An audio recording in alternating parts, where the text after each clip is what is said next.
football coach at LSU. It's Ed Orgeron. Ed will be scoring off against one of his sons in LSU's game with McNeese. His son, Cody, is the starting quarterback for the Cowboys. He also helped provide me some of my spring reading material with his book, Flip the Script, looking back on the successful 2019 season and on the rest of his life. LSU head football coach, Ed Orgeron.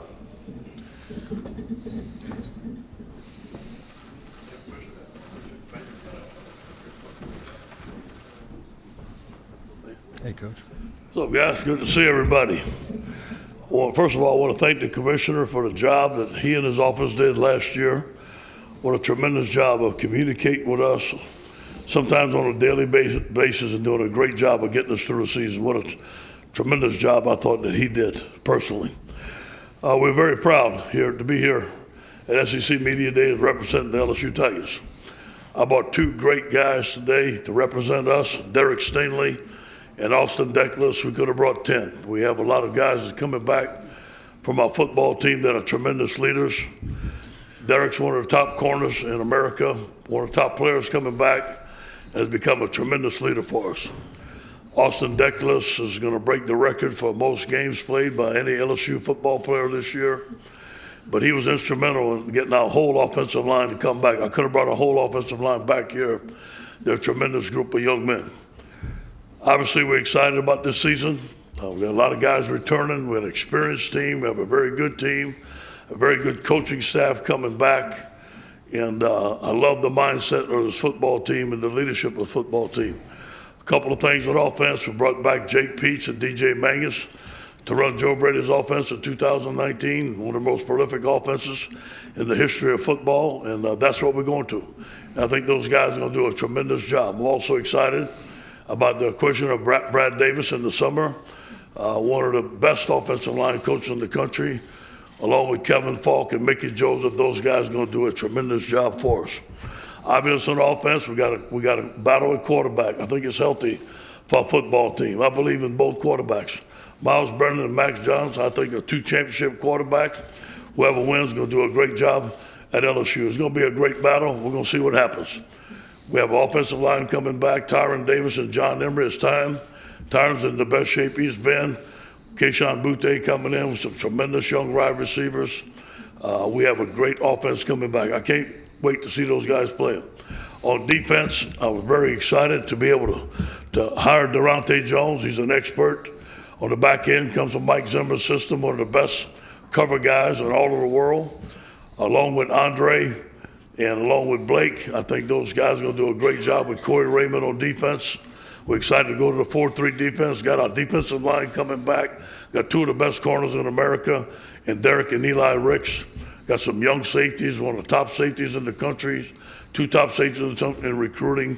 Got two tremendous young linebackers that we acquired through the transfer portal. And we're excited about that. We're excited about Cade York coming back, Avery Atkins on special teams. So I know you guys got a lot of questions, but I just want to give you a little preview of our football team. And any questions? All right, thank you, Coach. If you have a question, raise your hand. Savannah, Riley, and AJ will get a microphone to you. And we ask that you please stand and give your name and affiliation. So we'll go ahead and start up here on the front row to the left with Bob. Hey, Ed, Bob Holt, Arkansas Democrat. Is that how you doing? I know you made a lot of changes with your coaching staff. Why did you pick the guys you did? How do you feel they're fitting in? And Brad Davis in particular from Arkansas, why did you zero in on him, and what's he bring to you guys? Well, first of all, great to see you, Bob. Brad Davis is a guy from Baton Rouge, a tremendous recruiter, known for him for a while, up-and-coming offensive line coach. You always have a group of coaches on a list in case something happens. Something did happen, he became available. We're very happy to have him. He's happy to be home in Baton Rouge. One of the things that, and I talked about this before, our coaches didn't know this, but when I was interviewing them, I was pretending I was one of our players. And I wanted to see how well they would communicate to our players. Because, coaches are going to know a lot of football, but it's how much that they can get to our players and how much our players will know. And every one of these coaches, they were 20 years, average 20 years younger than the coaches I had on the staff. Every one of these coaches made an A+ in communication with our players. Okay, we'll go over here on the left-hand side on the right aisle. Hello, Ed. David Cloninger from the Charleston Post and Courier. About what percentage of your team has been vaccinated for COVID? I can't tell you that. I think most of our guys have been vaccinated for COVID, and obviously that's a personal choice. But hopefully towards the season that most of our guys decide to get vaccinated. Okay, we'll go right here on the second row. Ron? Yeah, Ron Higgins, TigerRagMagazine.com. Ed, how would you describe the past 12 months for you and your program? It's in the tough season and all the off-the-field stuff. It seemed like the hits just kept on coming. Yeah. And you could, there was one crisis after another. Can you just describe how do you got through that and how do you continue to get through it? Yeah, obviously, you come up from the 2019 season, you're feeling good. You had a great season, and all of a sudden stuff hits. But, that's life. You got to be prepared. I think that some of the stuff we were prepared for, some of the stuff we weren't. But we stuck together as an administrative staff, as a staff. We fought through it. I think it shows that when you go to Florida, you're 27-point underdog. Your back's against the wall. You got a freshman quarterback. You beat them in the swamp. You beat a great Ole Miss team. I think that was an outstanding team that Lane had. And then you have the number 3 recruiting class. And then you have 19 of your 22 starters decide to come back. So that says something's going on in the locker room. Something's going on. Our players are believing each other. I think all those things at the end, we ended up being an ascending program. Coach, we'll go right down in front of us, second row. Hey, Coach. Joey Blackwell with BamaCentral.com. What are your feelings? What is your approach to NIL and its implementation at LSU? And have you talked to your players about it? And how do you feel about its impact across the landscape of college football? First of all, I'm for it. Whatever we can give to our players legally, I think they deserve it. We hired an outside firm to give us some advice on how to handle this stuff. A lot of our guys have taken the business on their own and done a very good job. I just know this, that, a lot of players, I think they're going to get a lot of stuff. Obviously, in the real world, it's not like that. You have to go out and compete. But I do hope that when we get to the locker room, the focus is on football. And I think that's where we have to bring the focus back. When it's time to focus on NIL stuff, focus on NIL stuff. When it's time to focus on football and academics, focus on football and academics. And that's what I'm going to talk about. Coach, we're going to go over to our left section, about 4 rows back. Michael Katz, Northeast Mississippi Daily Journal. Ed, obviously you have a history with Lane Kiffin from your time at USC. You also have a history with Ole Miss. I'm curious, when he was in the process of taking that job, did he reach out to you, and what sorts of information did you give to him? And on a sort of similar note, obviously we see Lane from afar. I'm curious what he's like, when the cameras aren't around. What is he kind of like as just a regular guy? Yeah. First of all, I think Lane's one of the best offensive minds I've ever been around. Noticed that the first day. Lane's a friend of mine. He's a great recruiter. He's a great competitor. I think he's doing a great job at Ole Miss. He did not call me. I think his offenses are hard to stop. I studied his offenses against other teams. He's riddled other teams. He's probably the best game day caller I've been around. I think that Ole Miss got them a great coach. Coach, we're going to go all the way to the back and the right. Lance Dahl here with the Auburn Network. You're talking about Durante Jones and how he's going to be able to help your defensive backfield. Schematically, what are some of the things that y'all are going to improve on in order to get your defensive backfield better prepared this season? I know y'all have got the talent for sure. Yeah. We have to eliminate explosive plays. We had too many explosive plays, too many missed assignments, too many busts, too many receivers running down the field free. We played a lot of man, a lot of combination man, stuff like that. Some of it was simple, some of it was too complicated. We're going to simplify stuff. We want our players to have their cleats in the grass. We're going to play a lot more zone. They won't be switching off at this level, switching off on that level. We're going to let our guys play, keep the ball in front of us, and make plays. Coach, we'll go right down in front of me, about 3 rows back. Tom Abraham, 97.7 ESPN. Coach, after a 10-game SEC schedule last year, any thoughts that you have about expanding the schedule to 9 or maybe even 10 in the future? Yeah, if they do it, I'm for it. I thought it was great. I'm excited to go play UCLA. I'm excited to go across the country and take the Tigers to Los Angeles. I'm excited to play my son. So, both of us have some advantages. One of the things as a coach, I don't worry about that stuff because that's how my wheelhouse. If I have a vote, I'll vote. But whatever they tell me to play, I'm going to play.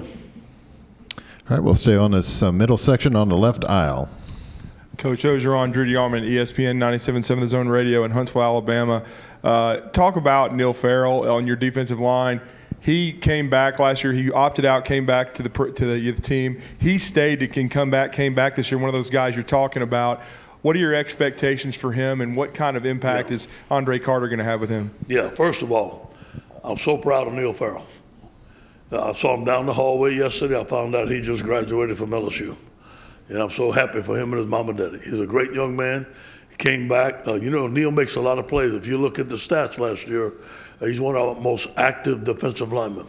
He came back, got in great shape. I think he's going to have a phenomenal year for us. We're going to use a rotating defensive line. We have some young defensive linemen that are phenomenal. And probably the best recruiting class that we had on the defensive line coming in. Andre Carter is a force. He's a great young man. You think about this, he had 80.5 sacks.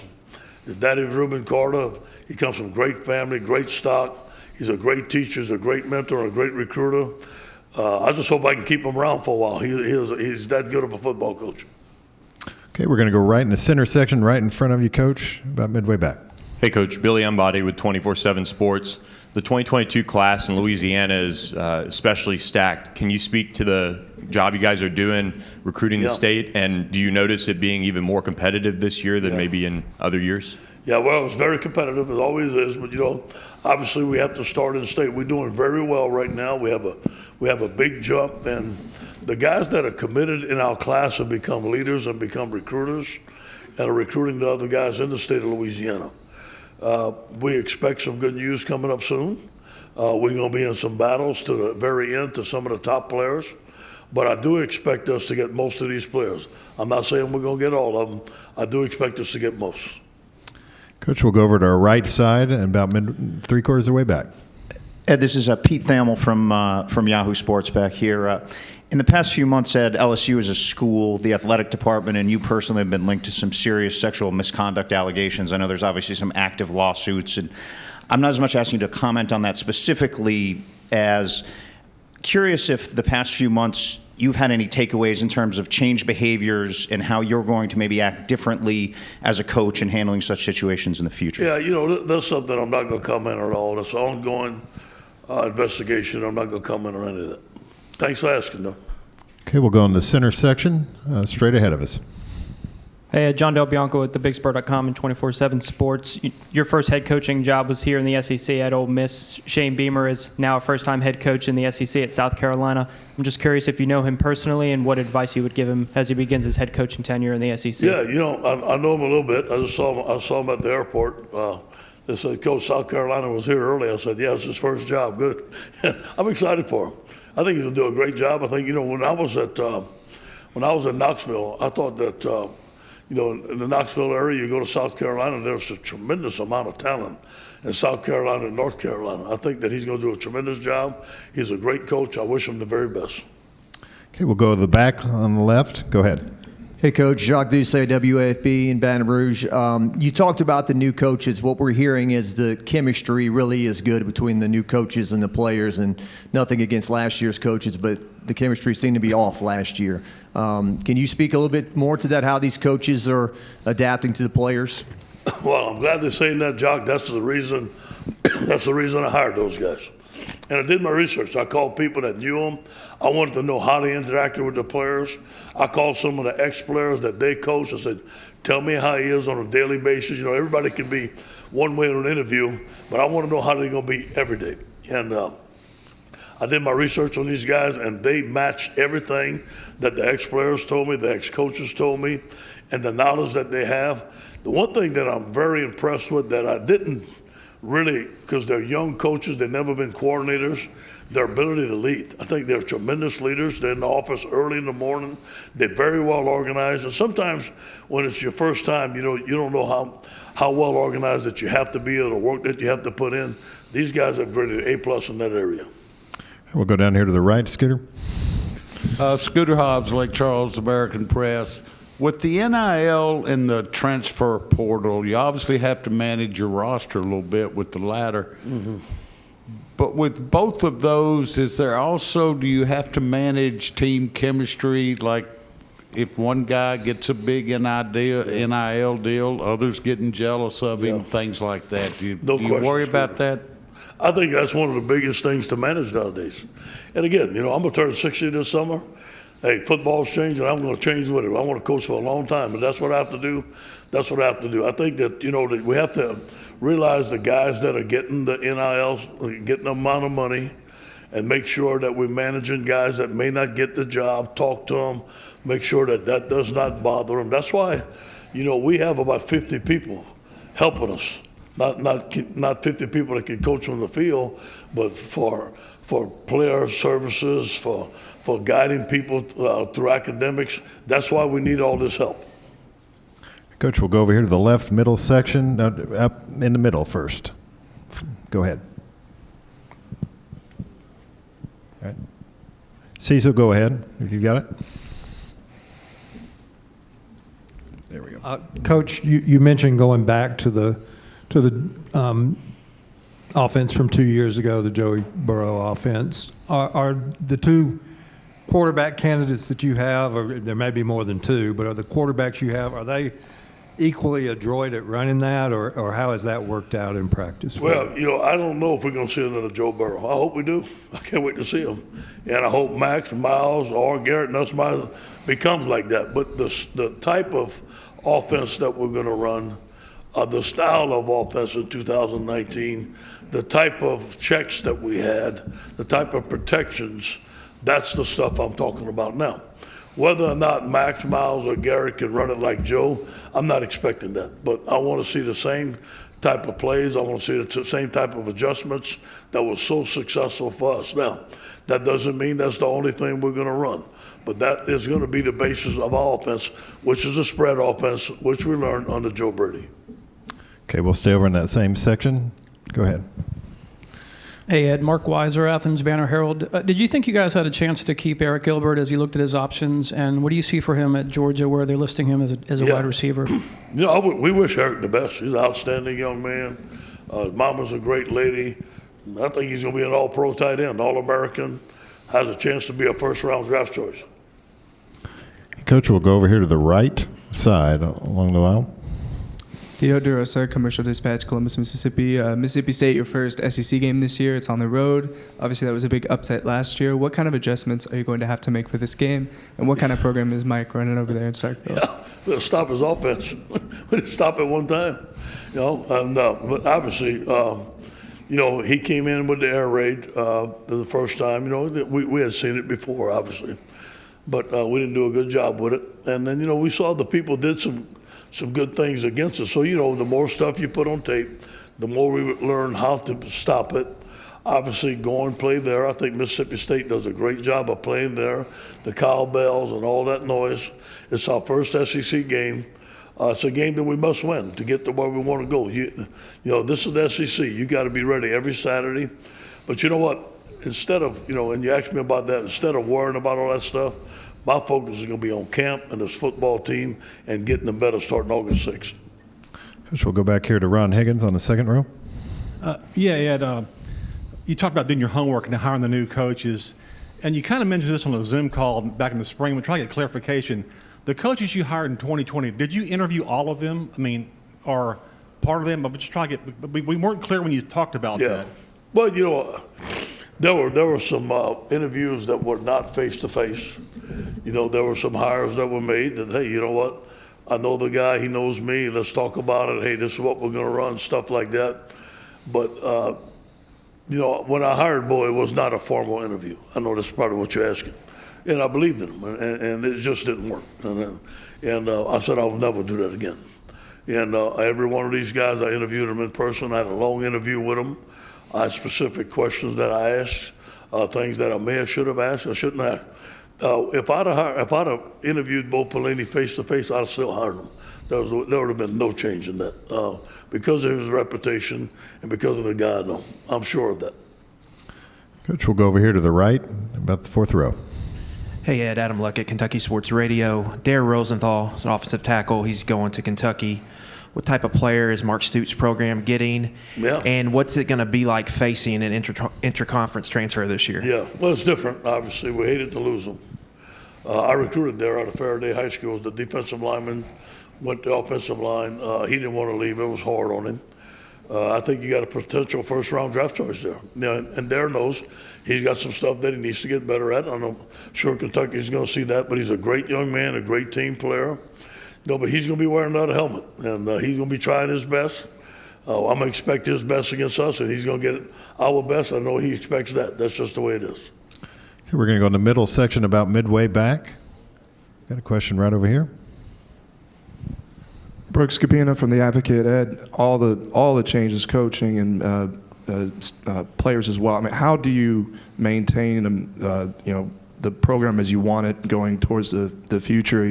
Going off of last year and trying. And I think you talked about LSU standards and such, but all these things changing. Well, that program has been set, and that program is set, and the people that are around me have helped me build that program. I have pillars on my staff that are still there. I have pillars on my support staff that are still there, and they understand the program that we put in place since I've been the head coach, and we started from scratch. So there's some things some philosophies that we're going to stay with. There's some changes that we have to make, but every one of these guys that I interviewed, I specifically told them what I wanted done, and they specifically agreed to that. And I think that those guys have done a good job since they've been hired. And they understand the format, they understand how we're going to practice, they understand what I want, and they've done a good job with it. So I see no problem for us continuing to at the LSU standard performance. Now, we got to coach better, and we got to play better. Coach, we'll go back here with Bob in the front row. Hey, Ed, this is a two-part question. Kevin can help you remember the other part if you forget. He's used to me. Okay. But the first part is both your new coordinators had a connection to your previous, coordinators. Mm-hmm. How important was that? How that play into the recruiting process? And how far out was that McNeese game scheduled? It's kind of odd. A coach faces his son, and you're going to be in game plans that week trying to figure out how to hit him and force turnovers and sack him and whatever. What's that going to be like? Yeah, well, first of all, me relying on former coordinators that I trust was very, very instrumental in me hiring both of our coordinators. In fact, that's about 80% of it, to be honest with you. Playing Cody, Cody is a very competitive young man. And playing McNeese State, Frank Wilson is a good friend of mine. Well, Frank is one of the best assistant coaches ever at LSU, great recruiter. He's family. They're going to give us their best shot. My son's going to give us, he's going to give me all I can get. And guess what? I'm going to give him all I can give him. And that's just the way it's going to be. He's going to expect my best, and I'm going to expect his best, and we're going to compete. And we'll shake hands and hug after the game. That's just the way it's going to be.